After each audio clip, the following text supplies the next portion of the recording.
বনের ভেতর দিয়ে এগিয়ে যাচ্ছিল একদল বিশাল ছায়ামূর্তি। বরাবরের মতোই ছায়ামূর্তির সামনে পথপ্রদর্শক হিসেবে অভিজ্ঞ পা, পেছনে ছোট্ট শাবক আর সঙ্গী হিসেবে আরো কয়েকটি ছায়ামূর্তিরূপী হাতি।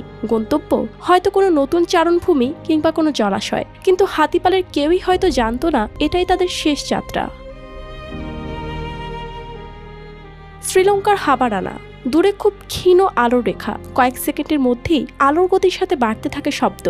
রাজধানী কলম্বো থেকে প্রায় 180 কিলোমিটার দূরে বন্যপ্রাণী সংরক্ষণ এলাকা সংলগ্ন রেলপথ দিয়ে দ্রুত গতিতে ছুটে আসছে যাত্রীবাহী ট্রেন।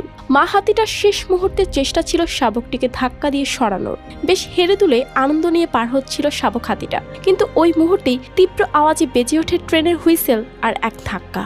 রেল লাইনের চারপাশে ধুলো আর ধোঁয়ার কুণ্ডলি, যাত্রীদের চিৎকার আর পুলিশের সাইরেন। এক নিমিষেই ভেঙে যায় বনের চিরাচরিত নীরবতা। ছয়টি হাতির বিশাল দেহগুলো কয়েক মুহূর্তে রক্তাক্ত আর